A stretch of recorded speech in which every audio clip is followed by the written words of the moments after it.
மக்களே நான் அந்த முழு சம்பவத்த பத்தி சொல்றதுக்கு முன்னாடி, இந்த ஒரு வீடியோ காட்சிய பாருங்களேன். அதாவது இது ஒரு குடும்பங்க. முதல்ல அப்பா போறாரு, அப்புறம் அம்மா, அப்புறம் அந்த ப்ளூ கலர் டீ ஷர்ட் போட்ட பையன பாருங்களேன். அவனுக்கு வெறும் 13 வயசு தாங்க ஆகுது. இவங்க 3 பேருமே 6வது மாடிக்கு மாடி நடந்தே போறாங்க. யோசிச்சு பாருங்களேன். ஏன்னா 6 மாடி இருக்க பில்டிங்ல எல்லாருமே லிஃப்ட்ல போக தான் நெனப்பாங்க. ஆனா, இவங்க எதுக்காக அந்த 6 மாடி நடந்து போகணும்? அது மட்டும் இல்லாம, இவங்க எங்க போறாங்க அப்டின்னா, ஒரு 42 வயசு ஒரு புரொஃபசர் வீட்டுக்குங்க. அவங்களோட இமேஜ நீங்க இங்க பார்க்கலாங்க.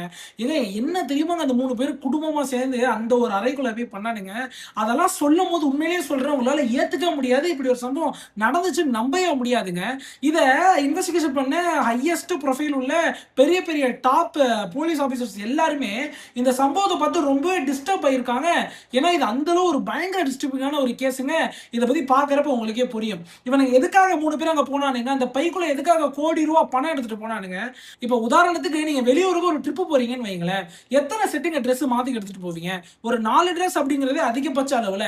இந்த குடும்பம் எத்தன ட்ரெஸ் தெரியுமா எடுத்துட்டு போனானுங்க? கிட்டத்தட்ட 100 சட்டை ஒரு பைக்குள்ள வச்சு எடுத்துட்டு போறானுங்க. எதுக்காக 100 சட்டை ₹1,00,00,000 பணம்? அது மட்டும் இல்லாம 25க்கும் மேற்பட்ட எக்ஸ்பென்சிவ் வாட்சஸ்லாம் எடுத்துட்டு போணும். ஏன் 6 மாடி நடந்தே போணும்? அந்த ப்ரொஃபசருக்கு என்னதான் நடந்துச்சு? அவங்களுக்கு இவங்களுக்கும் உள்ள லிங்க் என்ன அப்படின்றதெல்லாம் கேட்கும்போது உண்மையிலேயே அதிர்ச்சி அடைவுங்க. அதுவும் அந்த 13 வயசு பையன். அவன் என்ன பண்ணா அவங்க அப்பா அம்மா முன்னாடி? அவங்க அப்பா அம்மா அந்த பையன் முன்னாடி என்ன பண்ணாங்கன்னு கேட்கும்போது உண்மையிலேயே நம்மளுக்கு ஈரக்குலையே நடுங்கி போயிரும், முதுகெலும்பி உறைஞ்சு போயிருன்றதாங்க ஒரு நிதர்சனமான உண்மையே. முழு கதையை பத்தி தெரிஞ்சுக்க முழு வீடியோ முழுசா பாருங்க. உங்களுக்கு கிரைம் கதைகள் கேட்க பிடிக்கும் அப்படின்ற பட்சத்துல மறக்காம நம்ம சேனலுக்கு ஒரு லைக் கொடுத்து சப்ஸ்கிரைப் பண்ணிக்கோங்க. மக்களே முதல்ல அந்த போட்டோல பார்த்துட்டு இருக்கீங்களே, இவரோட பேரு ராம் பிரசாத் தாஸுங்க. கிட்டத்தட்ட 42 வயசு. இவரோட மனைவியோட பேரு பனஸ்ரீ. அவங்களுக்கு 36 வயசு. இவங்களோட பையன் தான் இவருக்கு 13 வயசு ஆகுதுங்க. இவங்க வெஸ்ட் பெங்கால்ல நல்லபடியா வாழ்ந்துட்டு இருக்காங்க. இந்த ராம் பிரசாத்தை பத்தி சொல்லணும் அப்படின்னா, அவர் ஒரு சானிட்டரி ஷாப் நடத்திக்கிட்டு இருக்காரு. அவர் டெல்லிக்கு போயிட்டு பொருள்லாம் வாங்கிட்டு வந்து வெஸ்ட் பெங்கால்ல விற்கக்கூடியவரா, டெல்லியில விலை கம்மியான பொருள் வாங்கிட்டு அவரோட ரொட்டீன் இதாங்க. இவங்க வந்து ரொம்ப ஒரு மிடில் கிளாஸ் ஃபேமிலி, ரொம்ப அதிகமா பணம் உள்ளவங்க எல்லாம் கிடையாது.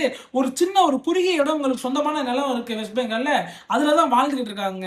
அடுத்து இந்த கதையில முக்கியமான கேரக்டர் யாருன்னு பாத்தீங்கன்னா, இந்த 49 வயசான தெபோஷ்மிதா பாலுங்க. இவங்க ஒரு அசிஸ்டன்ட் ப்ரொஃபசர் சிவாஜி காலேஜ்ல பணிபுரிஞ்சிட்டு இருக்காங்க. அதாவது இவங்கள பத்தி சொல்ல போனோம்னா, இவங்களுக்கு மேரேஜ் எல்லாம் ஆகிருச்சுங்க. ஆனா இவங்களோட கணவரோட டிவோர்ஸ் ஆகிருச்சு.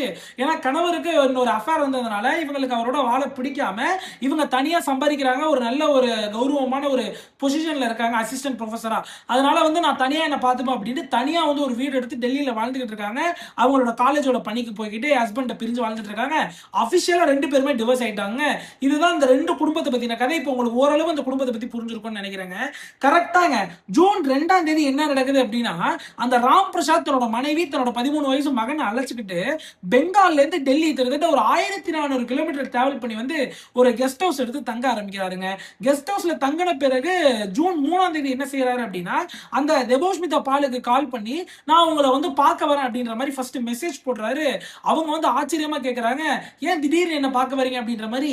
இல்ல மேடம், நான் முக்கியமான விஷயம் உங்கள்ட்ட பேசணும் அப்படின்ற மாதிரி அவர் சொல்றாரு. சரி சரி, நான் வந்து 4ஆம் தேதி காலேஜ் போகல, நீங்க வீட்டுக்கு வாங்க, உங்களுக்காக நான் எல்லாம் தயார் பண்ணி வைக்கிறேன் அப்படின்ட்டு அந்த ஒரு ப்ரொஃபஸரும் சொல்றாங்க. இப்ப உங்க எல்லாருக்கும் ஒரே ஒரு கேள்விதான் இருக்கும், இந்த ஒரு ப்ரொபோசருக்கும் அந்த இவர் ராம் பிரசாத்துக்கும் என்ன லிங்க், இவங்க 2 பேருக்கு எப்படி கனெக்ஷன் அப்படின்றது உங்க எல்லாருக்கும் கேள்வி இருக்கும். அதை நான் பின்னர் சொல்றேங்க. இவர் ஜூன் 3ஆம் தேதி அங்க போலங்க. ஜூன் 3ஆம் தேதி உங்க குடும்பத்தோட ஏதோ ஒரு பிளானிங் போட்டுட்டு இருக்காரு. ஜூன் 4ஆம் தேதி அந்த ப்ரொஃபஸரை வீட்டுக்கு பார்க்க போறாருங்க. இந்த காட்சியை நீங்க சிசிடிவி காட்சியை பார்க்கலாம். இவங்க எப்படி அந்த 6 மாடி நடந்தே போறாங்க பாருங்களேன்.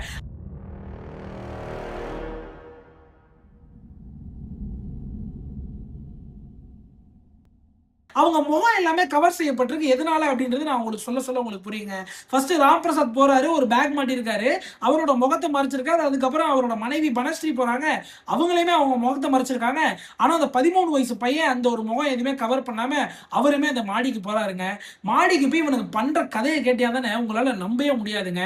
6வது ஃப்ளோர் வரையும் நடந்து போயிட்டு அந்த பெண் ப்ரொஃபசர் வீட்டு கதவுல டோர் பெல் அடிக்க ஆரம்பிக்கிறானுங்க. அந்த ப்ரொஃபசர் வந்து ஓபன் பண்ணி உள்ள வாங்க அப்படின்னு சொல்றாங்க. அந்த ப்ரொஃபசர் இவங்களுக்காக டீ எல்லாம் போட்டு ஸ்நாக்ஸ்ல அரேஞ்ச் பண்ணி வச்சிருக்காங்க. எல்லாருமே இந்த லிவிங் ஏரியால உட்கார்ந்து பேச ஆரம்பிச்சிட்டு இருக்காங்க. அப்ப இந்த ராம் பிரசாத் முதல் ஒரு கருப்பு பேக் மாட்டி இருந்தாரு இல்லையா, அந்த பேக்கை எடுத்து அந்த முன்னாடி உள்ள அந்த டீ பாட் டேபிள்ல வச்சு அந்த பேக்கை ஓபன் பண்றாரு. உள்ள வெறும் ₹500 நோட்டுங்க, நம்ம இந்தியன் ருபீஸ்ல கட்டுக்கட்டா இருக்கு. அதை பாக்குறப்ப எப்படி ஒரு ₹1,00,00,000 பணம் இருக்கும் அப்படின்னு சொல்றாங்க. இது எல்லாத்தையுமே காட்டிட்டு அந்த ப்ரொஃபசர்கிட்ட இவர் ஒரு வார்த்தை சொல்றாரு, மேடம் இது எல்லாத்தையுமே எடுத்துக்கோங்க மேடம், தயவு செஞ்சு இந்த பேப்பர்ல கையெழுத்து போடுங்க அப்படின்ட்டு பக்கத்துல ஒரு பத்திரம் பேப்பரையுமே காட்டுறாருங்க. அப்ப அந்த ப்ரொஃபசர், அந்த பெண் ப்ரொஃபசர் ப்ரொஃபசர் என்ன சொல்றாங்க அப்படின்னா, நான் உங்கள்ட்ட எத்தனை தடவைங்க சொல்லி புரிய வைக்கிறது, எனக்கு இதுல உடன்பாடே கிடையாது, நீங்க எவ்வளவு பணம் கொடுத்தாலும் என்னால கையெழுத்து போட முடியாது அப்படின்ற மாதிரி சொல்றாங்க. ஏதோ ஒரு ப்ராப்பர்ட்டி டிஸ்பியூட்டுக்காக இங்க ஒரு பேச்சுவார்த்தை நடக்குது அப்படின்றத உங்களுக்கு இதுலயே வந்து புரிஞ்சிருக்கும்னு நம்புறேங்க. இவங்க எல்லாருமே ஒரே டேபிள்ல உட்கார்ந்திருக்காங்க, ஒரே சோஃபால முன்னாடி டேபிள் இருக்கு, அந்த டேபிள்ல பணம் இருக்கு. அப்ப இந்த ராம் பிரசாத் என்ன செய்யறாரு அப்படின்னா, அதே பேக்ல இன்னொரு ஜிப்ல ஒரு டூல் வச்சிருக்காருங்க, ரொம்ப ஒரு ஷார்ப்பான ஆயுதம் இருக்குங்க. அதை எடுத்து ஓங்கி ரொம்ப அதி வேகத்துல அந்த ப்ரொஃபசரோட தலையிலே தாக்க ஆரம்பிக்கிறாரு. அவங்க அப்படியே நில கொழிஞ்சு கீழே விழுவுறாங்க. பக்கத்திலே மனைவி உடனே எந்திரிச்சு போயிட்டு இந்த ப்ரொஃபசரோட கை காலெல்லாம் பிடிக்க ஆரம்பிக்கிறாங்க. இந்த 13 வயசு என் பையனுக்கு எல்லாமே தெரிஞ்சிருக்குங்க.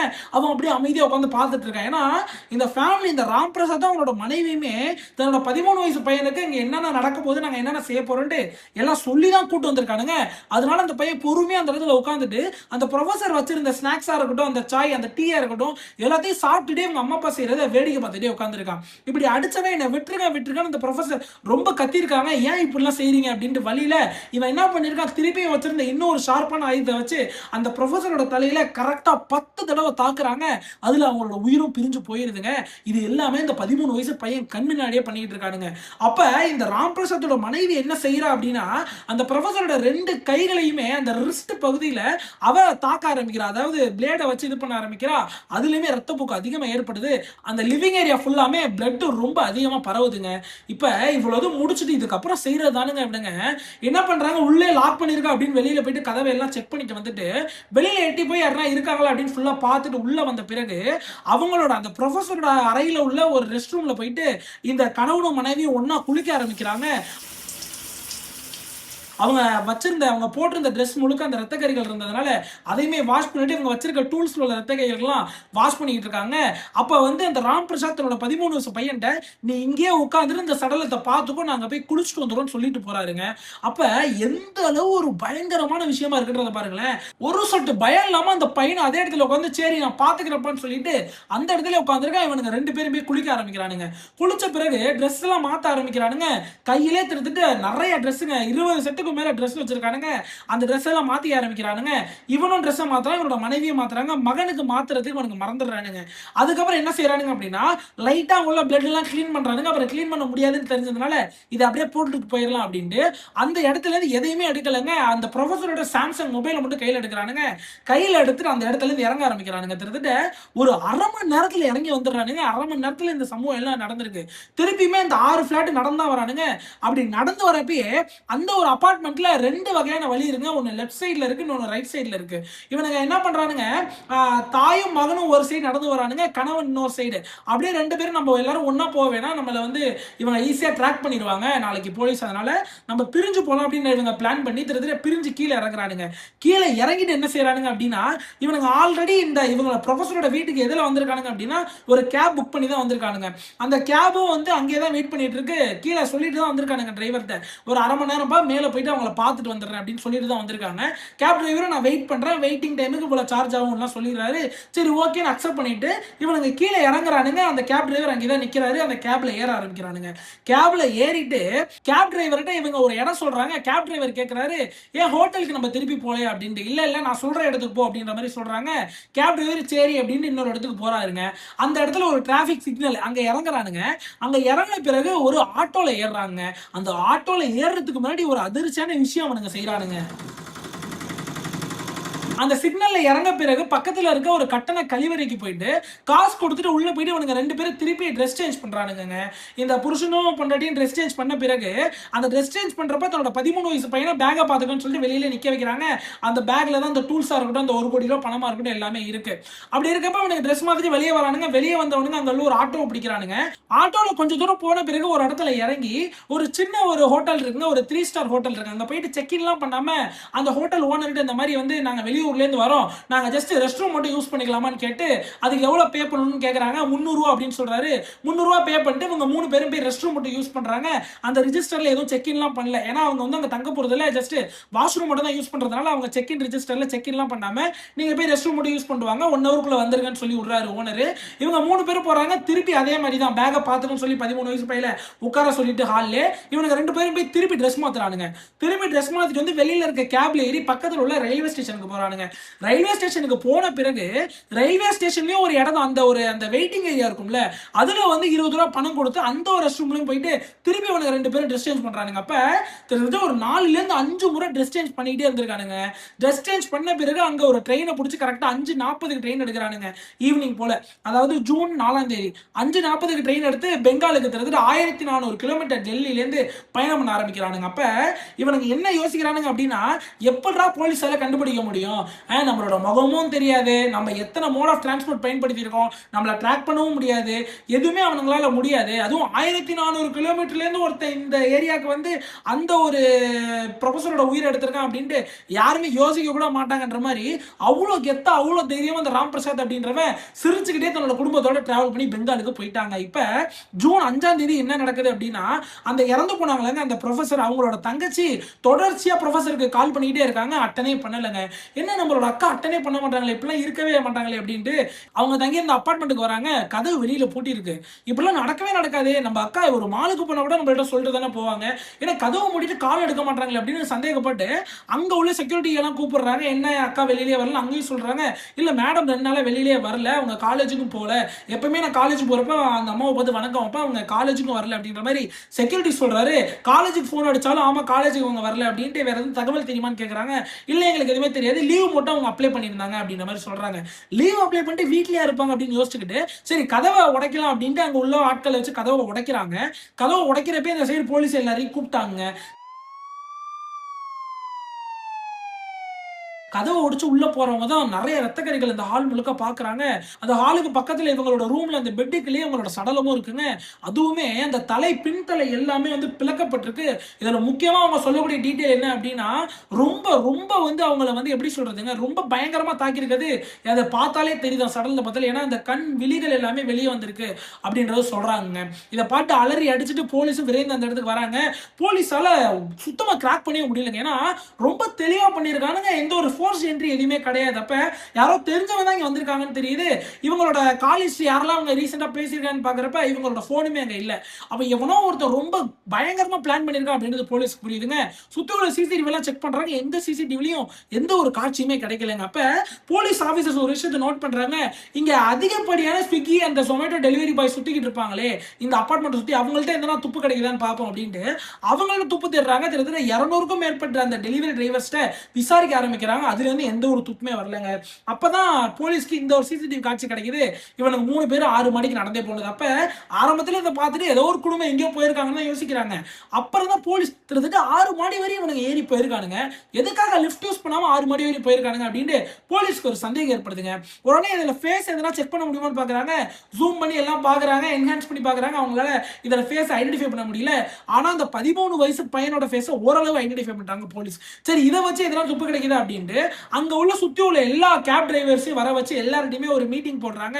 இந்த போட்டோவெல்லாம் காட்டி உங்களுக்கு தெரியுமான்னு கேட்கறாங்க. யாருமே தெரியலன்னு சொல்றாங்க. அப்ப ஒருத்தர் மட்டும் தெளிவா சொல்லிடுறாரு, சரி இவங்களை நான் தான் சார் பக்கத்துல உள்ள ஹோட்டல்ல இருந்து இந்த அபார்ட்மெண்ட்ல இறக்கி விட்டு அப்படின்ற மாதிரி தெளிவா சொல்ல ஆரம்பிக்கிறாருங்க. அப்புறம் அவங்களோட பேரு அட்ரஸ் எதுனா உனக்கு தெரியுமான்னு கேட்கறாங்க. சார் எதுவுமே தெரியாது சார் அப்படின்ற மாதிரி சொல்றாங்க. சரி முகத்தை பாத்தியான்னு கேட்கறாங்க. இல்ல சார் அவங்க மாஸ்க் போட்டிருந்தாங்க அப்படின்னு சொல்றாங்க. போலீஸ்க்கு இன்னும் கட்டுப்பா வராங்க. ஏண்டா நம்ம டெல்லியில எவ்வளவு வெயில் அடிக்குது, கொரோனா காலத்துல மாஸ்க் போட்டா கூட ஏதோ சரிங்களா, இந்த ஒரு வெயிலான இந்த ஒரு சிச்சுவேஷன் எவன்டா மாஸ்க் போட்டு இது பண்ணுவோம், இவனுக்கு தான் கிரிமினல்னு அவங்க ஓகேவே பண்ணிட்டாங்க. இதுல நான் முக்கியமான ஒரு விஷயத்த சொல்ல மறந்துட்டேங்க உங்கள்கிட்ட. அதாவது போலீஸ் ஃபர்ஸ்ட் இன்வெஸ்டிகேஷன் பண்ணப்பே அந்த இறந்து போனவங்களை பத்தி தான் முழு விவரம் கேட்பாங்க. அப்பயே வந்து நிறைய பேர் என்ன சொல்றாங்க, அவங்க டிவோர்ஸ்ட் அப்படின்னு சொல்றாங்க. அப்ப இவங்களோட போலீஸோட முழு சந்தேகமும் ஃபர்ஸ்ட் அவங்களோட கணவர் மேல. இதுலயே நிறைய டைம் வேஸ்ட் ஆயிருது. கணவர் வந்து பூனேல இருந்திருக்காரு. அதுவும் அந்த கணவர்கிட்ட கால் பண்ணி பேசுறப்ப இந்த மாதிரி உங்க மேல சந்தேகம் இருக்குன்னு பேசுறப்ப கணவர் வந்து சார் அந்த டைம் ஆஃப் த மர்டர் நாங்க இல்ல சார் அப்படின்ற மாதிரி நான் பூனேல இருந்தேன்னு சொல்றாரு. இவனோட இவ்வளவு தெளிவா பேசுறான், அந்த டைம்ல நாங்க இல்ல அப்படின்னு இவ்வளவு தெளிவா பேசுறான், அப்ப இவதான் அதெல்லாம் பண்ணிருப்பான் அப்படின்ட்டு இவரோட பர்ஃபெக்ஷன்ல சந்தேகப்பட்டு திருப்பி நிறைய விசாரிக்க ஆரம்பிக்கிறாங்க. ஒரு தனிப்படையை அமைச்சு அந்த கணவனை மட்டுமே வந்து விசாரிக்கிறதுக்கு அனுப்புறாங்க. இதுல இந்த சைட் டைம் வேஸ்ட் ஆகுது. இருந்தாலுமே போலீஸ் வந்து நம்ம டைம் வேஸ்ட் பண்ணிட கூடாது அப்படின்ட்டு 2 தனிப்படை அமைச்சு, ஒரு தனிப்படை கணவனை இது பண்ணிக்கிட்டு இருக்கு, இன்னொரு தனிப்படை அந்த ஏரியால இருக்க கேப் டிரைவர்ஸ் அந்த டெலிவரி பாய்ஸ் இவங்கள்ட்ட எல்லாம் வந்து விசாரிச்சுட்டு இருக்காங்க. இந்த சைடு அதுக்கப்புறம் கணவன்ல இருந்து எந்த ஒரு சக்சஸான லீட்ஸும் இல்லாதனால அவர் அப்படியே ஹெல்மெட் கழட்டி விட்டு இந்த சைடு ஃபுல்லா ஃபோக்கஸ் பண்றாங்க. இப்பதான் அந்த கேப் டிரைவர் எல்லா விஷயத்தையும் சொல்றாரு. அந்த கேப் டிரைவர் தெளிவா ஐடென்டிஃபை பண்றாரு அந்த 13 வயசு பையனை. அப்புறம் வந்து எந்த ஹோட்டல்னு கேப் டிரைவர்கிட்ட கேட்கறாங்க. அந்த ஹோட்டலுக்கு போறாங்க. அந்த ஹோட்டலுக்கு போயிட்டு கேட்கறாங்க, அந்த ஒரு இமேஜ் எல்லாம் காட்டி, இவங்க இங்க தானே தங்கி இருந்தாங்க, இவங்களை பத்தின டீடைல்ஸ் வேணும் அப்படின்ட்டு. அந்த ஹோட்டல் ஓனரும், ஆமா சார் இங்க தான் தங்கி இருந்தாங்க, 2ஆம் தேதி வந்து இவங்க செக்கிங் பண்ணாங்க, 3ஆம் தேதி இங்க தான் இருந்தாங்க, 4ஆம் தேதி காலையில தான் அவங்க கிளம்பி போனாங்க அப்படின்ற மாதிரி அந்த ஹோட்டல் ஓனர் சொல்றாரு. அவங்களோட டீடைல்ஸ், அவங்களோட ஆதார் கார்டு கொடுத்து தான் சார் அவங்க வந்து செக்கிங் பண்ணானுங்க அப்படின்ட்டு அவங்களோட ஆதார் கார்டு 2 எடுத்து வைக்கிறாங்க. போலீஸ் ஓகே நம்ம கண்டுபிடிச்சிட்டோம் அப்படின்ட்டு போலீஸ் அந்த ஆதார் கார்டு எடுத்து வெரிஃபை பண்றப்பதான் போலீஸ்க்கு மிகப்பெரிய அதிர்ச்சியா காத்திருந்துச்சு. அதாவதுங்க அந்த 2 ஆதார் கார்டுமே ஃபேக் அப்படின்றது போலீஸ் ஐடென்டிஃபை பண்றாங்க. அதுல இருக்க 2 இமேஜுமே ஒரு ஏஐ இமேஜ்ன்றத ஐடென்டிஃபை பண்றாங்க. அந்த நம்பர் சேர்ந்து அந்த கார்டு முழுக்க ஏஐ அப்படின்றத ஐடென்டிஃபை பண்றாங்க. போலீஸ் அதை பார்க்கறப்ப அப்படியே ஒரிஜினல் ஆதார் கார்டு மாதிரி இருந்திருக்குங்க. அப்புறம் ரொம்ப அதிர்ச்சி ஆவறாங்க. அப்பதான் சரி அந்த நம்பர் கொடுத்துருப்பாங்க அப்படின்னு நம்பரை செக் பண்றாங்க. நம்பருமே ஒரு ஃபேக் நம்பருங்க. அப்ப அந்த ஹோட்டல் ஓனர்கிட்ட ஏன் வெரிஃபை எல்லாம் பண்ண மாட்டியா ஆதார் நம்பரை, ஏன் ஆதார் வெரிஃபிகேஷன் தான் உனக்கு போர்ட்டல் இருக்குமே, ஆதார் நம்பர் ஒரிஜினல் கண்டுபிடிச்சிடலாமே, அது பண்ணாம தான் செக் இன் பண்ணுவியா அப்படின்னு ஹோட்டல் ஓனரை திட்டிக்கிட்டு இருக்காங்க. அதே சமயத்துல நம்பரும் ஒரு பொய்யான நம்பர் கொடுத்திருக்கான், நம்பர் கூட நீ செக் பண்ண மாட்டேன்னு சொல்லி ஓனரை திட்டிட்டு இருப்பதான் ஓனருக்கு ஒரு விஷயம் யோசிக்கிறாருங்க. சார் ஆமா சார் இந்த நம்பர் கொடுத்தாங்க, ஆனா இது பொய்யான நம்பர் சார், ஆனா அவங்க எனக்கு கால் பண்ணி பேசின ஒரு நம்பர் இருக்கு சார் அப்படின்ற மாதிரி ஓனர் சொல்றாங்க. அதாவது என்ன நடந்திருக்கு அப்படின்னா, இவனுக்கு 2ஆம் தேதி நைட்டு செக் இன் பண்ணிட்டு அடுத்த நாள் காலையில 3ஆம் தேதி குளிக்கிறப்ப இவனுங்களோட டாய்லெட்ல, இந்த குடும்பத்தோட டாய்லெட்ல தண்ணி வரலையாங்க. உடனே என்ன பண்ணிருக்காங்க, அந்த ரூம்லயே வந்து ஒட்டி இருப்பாங்கல்ல, எதனா சர்வீஸ் அசிஸ்டன்ட்ஸ்க்கு கால் பண்ணுங்க அப்படின்ற மாதிரி. தண்ணி வரலன்ட்டு இவன் மொபைல்ல இருந்து, ராம் பிரசாத் மொபைல்ல இருந்து இந்த ஹோட்டல் ஓனர் இந்த கீழே உள்ள டெஸ்க்கு கால் வந்திருக்கு, என்னோட அறையில தண்ணி வரல அப்படின்ட்டு. அதுக்கப்புறம் இவங்க போயிட்டு அதை சரி பண்ணி கொடுத்ததா ஒரு விஷயம் இருக்குங்க. உடனே அந்த நம்பர் எடுத்து போலீஸ்ட்ட காட்டுறாங்க. போலீஸ் ஓகே இவனை பிடிச்சாச்சு அப்படின்ற மாதிரி அந்த நம்பர் எடுத்து யாருன்றதை பாக்குறாங்க. அப்பதான் ராம் பிரசாத்தோட முழு டீடைல்ஸ் வருதுங்க. அதுக்கப்புறம் இவனுங்க எங்கெங்கெல்லாம் போனானுங்க, எப்படிலாம் போனானுங்க, எல்லா லொகேஷனும் அந்த நம்பர் வச்சு ட்ராக் பண்றாங்க. அப்பதான் இவனுக்கு ஒரு ட்ரெயின்ல ரொம்ப தூரம் பயணிச்ச மாதிரி இவங்களுக்கு தெரிய வருது. அது என்ன இடம்ன்றதும் தெரிய வருது, அது பெங்கால் அப்படின்றது. என்னோட 1400 கிலோமீட்டர்ல நீங்க வந்து இப்படி இவ்வளவு ஒரு மோசமான கிரைம் பண்றதுக்கு என்ன காரணம் அப்படின்ற மாதிரி போலீஸ் 1400 கிலோமீட்டர் டிராவல் பண்ணி போய் அவன் வீட்டுல போய் கதவை தட்டுறாங்க. அந்த வீட்டுல அவங்க என்னென்னலாம் கண்டுபிடிச்சாங்கன்னு கேட்டா இன்னும் பதட்டமா இருக்கும் உங்களுக்கு. போலீஸ் அவனோட வீட்டுல போயிட்டு கதவை தட்டுறாங்க. அவன் வந்து வெளியில வராங்க. வெளியில வந்துட்டு அவனை அரெஸ்ட் பண்ணிட்டு என்ன காரியம் நீ பண்ணிருக்க அப்படின்ற மாதிரி சொல்லிட்டு இவன் அரெஸ்ட் பண்ணிடுறாங்க. எதுவுமே கேட்கல. நான் எதுவும் பண்ணல சார், நான் எதுவும் பண்ணல சார் தான் கத்திக்கிட்டே இருக்கான். அந்த ஊர் மக்கள்கிட்டையும் வந்து ஒரு மாதிரி போராட ட்ரை பண்றான். என்ன வந்து சம்பந்தமே இல்லாம அரெஸ்ட் பண்றாங்க, என்ன காப்பாத்துங்க அப்படின்னு அவனோட கம்யூனிட்டி மக்கள் எல்லாருமே அவனுக்கு சப்போர்ட் பண்ண வராங்க. அப்பதான் போலீஸ் எல்லா விஷயத்தையும் எடுத்து சொல்றாங்க. அப்பதான் அந்த கம்யூனிட்டி மக்கள் எல்லாருமே அமைதியா வராங்க. இவனோட வீட்டுல செக் பண்றப்ப என்னென்ன விஷயம் கிடைக்குது நான் ஒன்னொன்னா சொல்றேன் பாருங்களேன். ஃபர்ஸ்ட் ஃபேக்கான யூனிஃபார்ம் பேஜஸ் நிறைய அந்த இடத்துல கிடைச்சிருக்குங்க. அந்த டிக்கெட் எக்ஸாமினர்லாம் இருப்பாங்கல்ல, railway ticket examiner TT badge ஒன்று போட்டிருப்பாங்கல்ல, அந்த பேட்ஜ் அவங்களோட யூனிஃபார்ம் மாதிரி நிறைய யூனிஃபார்ம் அவனோட வீட்டில் இருந்திருக்குங்க. இதுல முக்கியமான விஷயமே மல்டிபிள் ஃபேக் ஐடி கார்ட்ஸ் இருந்திருக்குங்க. கிட்டத்தட்ட வந்து பல பேரோட முகத்தை வச்சு பலவிதமான ஆதார் கார்டா இருக்கட்டும், பலவிதமான பேன் கார்டா இருக்கட்டும், இந்த மாதிரியான விஷயங்கள் கவர்மெண்ட் ஐடி டாக்குமெண்ட்ஸ் எல்லாமே ஃபேக்கா வந்து இவன் கிரியேட் பண்ணி வச்சிருக்கான் அந்த ஏஐ மூலியமா. ஆனா அதில் உள்ள இமேஜஸ் எல்லாருமே வேற வேற யாரோட, அவனோட தெருவில் உள்ள ஆட்களா இருக்கட்டும், அவனோட ஃப்ரெண்ட்ஸ் இமேஜஸா இருக்கட்டும், வாட்ஸ்அப்ல ப்ரொஃபைல் பிக்சர் வச்சவங்கள இமேஜா இருக்கட்டும், இன்ஸ்டாகிராம்ல ப்ரொஃபைல் பிக்சர்ல அவங்களோட போட்டோ வச்சவங்களா இருக்கட்டும், அவங்க போட்டோவெல்லாம் எடுத்து இவனா ஒரு நம்பர் கிரியேட் பண்ணி ஏஐல பக்காவா போட்டு நிறைய ஐடி கார்டு பிரிண்ட் பண்ணி வச்சிருந்திருக்கான். இதுல இன்னும் முக்கியமான விஷயமா தெரிஞ்சுட்டு ஒரு 2 பேக் முழுக்க நூற்றுக்கணக்கான சட்டைகளுங்க. யோசிச்சு பாருங்களேன். இப்போ உங்க வீட்டுல உங்களோட அலமாரியை திறந்தா எத்தனை இருக்கும்? ஒரு 20 சட்டை இருக்கும், ஒரு 10 சட்டை இருக்கும் மேக்ஸிமம். ஒருத்த வீட்டுல 100 சட்டை இருக்குன்னா என்னங்க காரணம்? யோசிச்சு பாருங்களேன். அப்ப இதுதான் ஏதோ ஒரு பயங்கரமான பிசினஸ் பின்னாடி பண்ணிட்டு இருக்கான்றது போலீஸ்க்கு தெரிய வருதுங்க. அப்புறம் இன்னும் முக்கியமான விஷயம், ஒரு பேக் முழுக்க கோடிக்கணக்கான பணத்தை எடுக்கிறாங்க. அதுல மேல அடிக்கிறதுக்கு தெரிஞ்சுட்டு ஒரு 1.5 லட்சம் வரையும் ஒரிஜினல் பணமா இருக்குங்க. அந்த 1.5 லட்சத்துக்கு கீழே உள்ளது எல்லாமே ஃபேக் கரன்சி. அப்படியே டிட்டோவா இருந்திருக்குங்க. ரெண்டுக்கும் வந்து நம்மளுக்கு வந்து வித்தியாசமே தெரியலையா. அந்த கள்ள நோட்டுக்கும் அந்த வச்சிருந்த ஒரிஜினல் நோட்டுக்கும் வித்தியாசமே தெரியல அப்படின்ற சொல்றாங்க. அந்த கையில ஃபீல் பண்றப்ப மட்டும் லைட்டான சேஞ்சஸ் இருக்கே தவிர கண்ணில் பார்க்கறப்ப கூட இல்ல. நம்ம வந்து ஜஸ்ட் அந்த ஒரு ஃபேக் நோட் எடுத்து கையில தேய்ச்சா கூட ஒரிஜினல் நம்பிடுவோமா. 2 நோட்டையும் வச்சு கம்பேர் பண்றப்ப தான் இது ஃபேக்ன்றது தெரிய வருது போலீஸ்க்கு. இது எல்லாத்தையும் பார்த்து அதிர்ச்சி அரெஸ்டும் பண்றாங்க. அரெஸ்ட் பண்ண பிறகு ஏன்டா அந்த சம்பவத்தை பண்ணன்னு கேட்க ஆரம்பிக்கிறாங்க. அப்பதாங்க ஒவ்வொரு விஷயமா சொல்ல ஆரம்பிக்கிறான். அதாவதுங்க அந்த பெண் ப்ரொஃபசர் இருக்காங்களே, அவங்களுக்கு ஒரு பூர்வீக சொத்து இவனோட வீட்டு பக்கத்துல இருந்திருக்குங்க. கிட்டத்தட்ட 1200 யார்டு அப்படின்னு சொல்றாங்க. அந்த சொத்துல இவன் வந்து வாடகை இருந்துட்டு இருக்கான். இவனோட வந்து ஒரு வேர் ஹவுஸ் மாதிரி வச்சு வாடகைக்கு அவங்கள்ட்ட வாங்கியிருக்காங்க. கிட்டத்தட்ட 11,000 மாச வாடகைக்கு வாங்கியிருக்கான். 2023ல இந்த ப்ரொஃபஸரை சந்திக்கிறான். இந்த மாதிரி உங்களோட நிலம் இங்க சும்மா தானே இருக்கு, நீங்க டெல்லியில தானே வேலை பார்க்குறீங்க, நான் உங்களோட நிலத்தை யூஸ் பண்ணிக்கிறேன், எனக்கு வந்து வேர் ஹவுஸ் மாதிரி தேவைப்படுது, நான் அதில் கொஞ்சம் பொருள்லாம் ஸ்டோர் பண்ணி வைக்கணும், நான் சின்னதாக ஒரு ஷெட்டு போட்டு ஸ்டோர் பண்ணி வச்சுக்கிறேன் அப்படின்ற மாதிரி கேட்டு ஒரு ஷெட்டு போட்டு இவன் விற்கிற அந்த சானிடரி ஷாப்புக்கான பொருள் எல்லாமே அதில் வேர் ஹவுஸ் மாதிரி வச்சு ட்ரீட் பண்ணிக்கிட்டு இருக்கான். இவங்களுக்கு 11,000 காசும் கொடுத்துட்டு இருக்காங்க. இது கிட்டத்தட்ட ஒரு 2 வருஷத்துக்கு கழிச்சு என்ன ஆகுது அப்படின்னா, இவனுங்களுக்கு அந்த பெரிய சொத்து மேல ஆசை வந்துருச்சு. இன்னொன்னு அவங்களுக்கு டிவோர்ஸ்லாம் ஆயிடுச்சு, தனியா இருக்காங்கன்னு புரிஞ்சுக்கிட்டு நம்ம ஈஸியா அந்த பொம்பளை ஏமாத்தி இந்த நிலத்தை அபகரிச்சிடலாம் அப்படின்ற மாதிரி இவன் யோசிக்க ஆரம்பிக்கிறான் ராம் பிரசாத். அந்த ஊர் மக்கள் என்ன சொல்றாங்க அப்படின்னா, ராம் பிரசாத் இப்ப இருக்க சொந்த வீடே ஆல்ரெடி ராம் பிரசாத்தோட சொந்த தம்பிட்டு இருந்து பறிச்சு அவரை ஊரை விட்டு ஓட வச்சிருக்கான் பாத்துக்குங்க. அப்படி நிலத்தை அபகரிச்சு தான் வாழ்ந்துகிட்டு இருக்கான். அந்த ஒரு நிலத்தை சக்சஸ்ஃபுல்லா அபகரிச்சு வாழ்ந்துட்டு இருக்கிறதுனால இவங்களோட அந்த 1200 ஏடு கிட்டத்தட்ட 1.5 கோடி ரூபாய் மதிப்பு வருதான், அதையும் நம்ம ஈஸியா அபகரிச்சிடலாம் அப்படின்னு பிளான் பண்ணியிருக்கான் இந்த ராம் பிரசாத். உடனே என்ன செஞ்சிருக்கான் அப்படின்னா, அந்த ப்ரொஃபஸர்கிட்ட கால் மூலியமா கேட்டுக்கிட்டே இருந்திருக்கான்.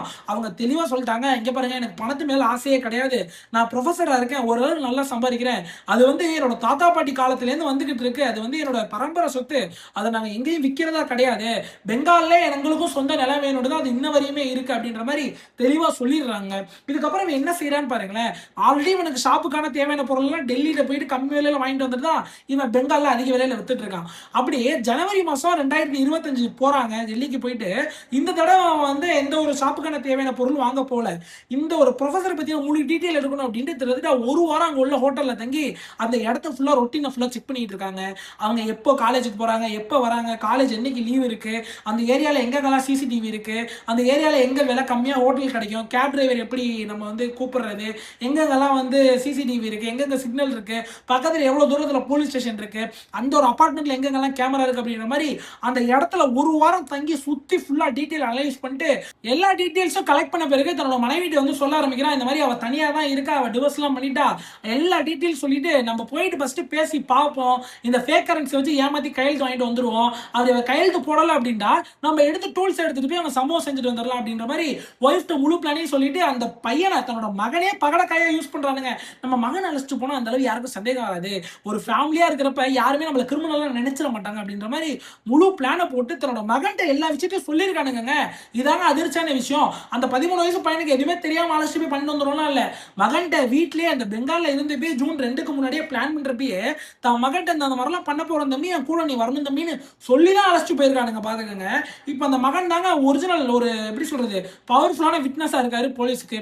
இப்ப இவனுங்களை அரெஸ்ட் பண்றானுங்க. இப்போ இன்னும் கோர்ட்ல வந்து தீர்ப்பு ஆகல. ஐ திங்க் இன்னும் சார்ஜ் ஷீட்டே ஃபில் பண்ணல அப்படின்னு நினைக்கிறேன். இன்னும் டைம் இருக்கு. இன்னும் போலீஸ் வந்து ஸ்ட்ராங்கான எவிடன்ஸ் எல்லாமே எடுத்துட்டு இருக்காங்க. இப்ப போலீஸ் இந்த இடத்துல என்ன ஒரு விஷயம் எடுக்குது அப்படின்னா, அந்த ஒரு வெப்பன் இருக்குல்லங்க, அந்த வெப்பனை மாத்தி மாத்தி பேசுறானுங்க. இந்த ராம் பிரசாத் என்ன சொல்றான் அப்படின்னா, நான் வீட்ல இருந்து எடுத்துட்டு வந்தேன்னு சொல்றான். இந்த மனைவி என்ன சொல்றாங்க அப்படின்னா, அவளோட அந்த ப்ரொஃபஸரோட கிச்சன்ல இருந்ததுலங்க எடுத்தோம் அப்படின்ற மாதிரி சொல்றாங்க. அதனால அந்த வெப்பனை கண்டுபிடிக்கிறதுல போலீஸ்க்கு இன்னுமே வந்து சிக்கல் இருக்கு அப்படின்னு சொல்றாங்க. அது மட்டும் இல்லாம இன்னும் போதுமான எவிடன்ஸ் இருந்தாலும் இன்னும் ஸ்ட்ராங்கான எவிடன்ஸ் வேணும் அப்படின்ற மாதிரி இன்னும் கலெக்ட் பண்ணிட்டே இருக்காங்க. இப்ப யோசிச்சு பாருங்களேன், கேவலமா ஒரு 1 கோடி ரூபாய் சொத்துக்கு ஆசைப்பட்டு 3 பேரோட வாழ்க்கை போயிருச்சா. அந்த பையன் என்ன பாவம் பண்ண, 13 வயசு பையனுக்கு ஒண்ணுமே தெரியாதுங்க. தன்னோட அப்பா அம்மா ஏதோ சொல்றாங்க, சரி ஓகேன்னு கேட்டுட்டு போயிருக்கான், ஏதோ படம் பாக்குற மாதிரி. இப்ப அவன் வந்து அந்த ஜுமைனல் ஹோம்ல இருக்கான். அடுத்து இவனுக்கு 2 பேருக்கும் கண்டிப்பா ஆயுள் தண்டனை போட்டுருவாங்க. அடுத்து அந்த புள்ள அப்ப எப்படி வளரும் யோசிச்சு பாருங்களேன். இதுல முக்கியமான விஷயமே என்னன்னா, இவனுக்கு 3 வருஷம் தான் அந்த இதுல இருக்க போறான். இது ஆனா சிறுவர் சீர்திருத்த பள்ளியில அந்த 3 வருஷம் இருந்துட்டு வெளியே வந்த பிறகு இவனுக்கு ஆதரவு யாருங்க? அந்த ஊரே அவனை கேவலமா பார்க்கும் அந்த பையனை.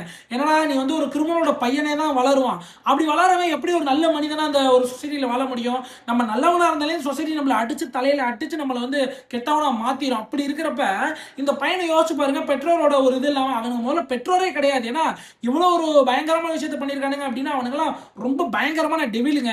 மறக்காம உங்களோட கருத்து என்ன அப்படின்றத கமெண்ட் பண்ணுங்க. ஏன்னா இதுல என்னோட கருத்து என்ன தெரியுமாங்க, உண்மையிலேயே சொல்றேன், இந்த சொத்தை அபகரிக்கிறவங்க எல்லாம் என்ன தெரியுமா, அதாவது ஆண்மை இல்லாத, மீசை இல்லாத, சாப்பாடு சாப்பிடாம வேற ஒரு விஷயத்தை டாய்லெட் எடுத்து சாப்பிடுறவனுக்கு தான் இந்த மாதிரி அடுத்த சொத்தை எடுத்துக்கலாம்னு யோசிப்பானுங்க. எவ்வளவு ஒரு கேவலமான பிஹேவியர் பாருங்களேன். எவனுக்குமே ஒரு தில்லு கெத்தே இல்லைங்க. தான் சம்பாரிச்சு ஒரு சொத்து வாங்குவோம். ஏன்னா ஒரு 100 ஸ்கொயர் ஃபீட் வாங்கினாலும் உன் சம்பாதியத்தில் இருக்கணுங்க. நான் இந்த பூர்வீக சொத்து வச்சிருந்தா கூட அந்த அளவு பெருசாலாம் யாரையும் நான் பார்க்க மாட்டேன். ஏன்னா இந்த ஒரு 2 ஆள் இருக்காங்க. ஒருத்தர் பூர்வீக சொத்து வச்சிருக்கிற பல கோடி ரூபாய்க்கு சொத்து வச்சிருக்காரு. அவர் ஊருக்குள்ள ஒரு மாதிரி போஷா திருந்தாருன்னு வைங்களேன். அவரை பார்த்துலாம் வந்து பெரிய ஆள் அப்படிலாம் நான் பார்த்தவே மாட்டேங்க. இதுவே ஒரு இளைஞர் ஒரு ஐடி கம்பெனி வேலை பார்க்குறாரு, இல்ல ஒரு மளிகை கடை வச்சிருக்காரு. அவர் சின்னதா வெறும் ஒரு எப்படி சொல்றது ஒரு 500 சதுரடிக்கு ஒரு நிலம் வாங்குறாருன்னு வைங்க, சொந்தமா உழைச்சு. உண்மையிலே அவரை பெரிய இன்ஸ்பிரேஷனா பார்ப்பேன். அப்படிதான் நம்ம எல்லாருமே இருக்கணுங்க.